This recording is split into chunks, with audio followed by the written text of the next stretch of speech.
Enterprise Fund.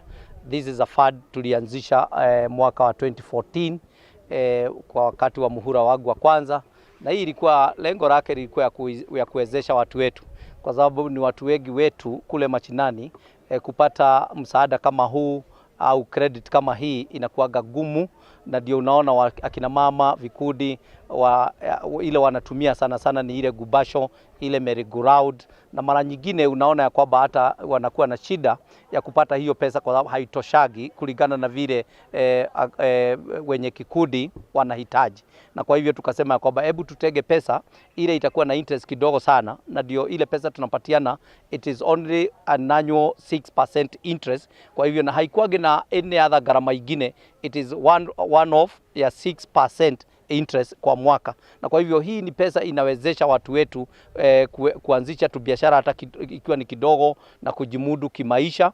Na kwa hivyo leo tumepatiana katika hapa, tumepatiana vikundi 14 ile saa hii wameenda na pesa zaidi ya 2.8 million ile wameenda kuwekeza, na tunajua kwamba wakienda kuweka hiyo kuwekeza hiyo, baada ya probably 6 months wanaweza kuwa wamerudisha hiyo pesa together with the interest na kujie pesa zingine. At the moment tumepatiana kikundi ile imepatiwa kidogo ni ya 50,000 na ile wamepatiwa nyingi ni ya 300,000, lakini we are planning kama serikali kutengeneza amendment kidogo next week but one, ndio tuweze kuongezea sasa itoke 300,000 iende 500,000 na baadaye inaweza kufikisha milioni moja. Ndio wale sasa watakuwa wamefikisha milioni moja. Hiyo ni kumaanisha kwamba kikundi kimejiweza, kinaweza kufanya biashara, na kwa hivyo we would encourage them sasa waingie kwa cooperative society, kwa sababu naye cooperative society ndio tunapatiana kuanzia milioni moja kuelekea hata milioni 20 tunaweza kupatia cooperative society, na ndio wao hata na with the 6% interest. Kwa hivyo hata wao wanaweza kuwekeza,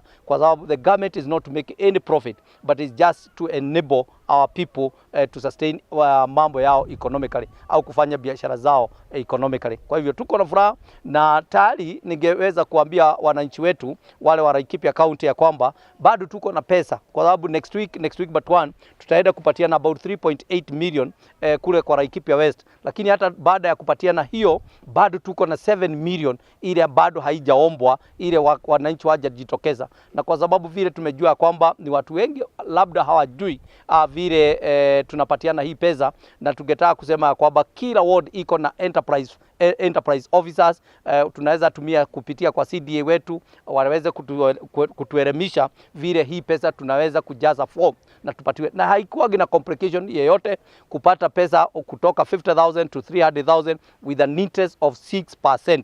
Ni Kiswahili Leo tumekuja hapa kuweza kupeana pesa Enterprise Fund ambayo ilianzishwa na Mheshimiwa Joshua Irungu 2013.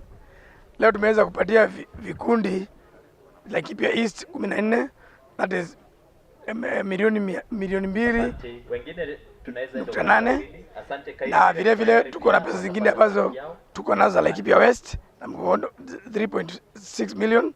Kwa hivyo leo katika Enterprise Fund tumeweza kupeana milioni 6.5 ili tuweze kuwezesha wafanyikazi wale wadogo kutoka kibiashara. We thank the governor sababu amewezesha kuimarisha, kuempower wananchi kabisa kutoka mashinani kuelekea juu. Na kwa hivyo tukiendelea mbele, wiki ijayo tutaelekea upande wa Laikipia West ili tuweze kukabidhi hao wengine pia. So far kuanzia tangu kipindi hiki cha Gavana Irungu tumeweza kuadhamisha wananchi, and they are paying very well. Interest rate iko chini sana, na tutapeana na miaka 2, na wale wanalipa mapema tunawapatia kiwango kingine, na kuanzia leo kuendelea mbele wale ambao wako chini tunapatia kuanzia 300. Tumeweza kuwapatisha ngazi, sasa tunapatia kwa tangu kupeleka mpaka 500,000. Wakimaliza tuelekea milioni, but payment so far iko around 75%. Kwa hivyo ni mzuri kulingana na vile mambo yanavyoendelea.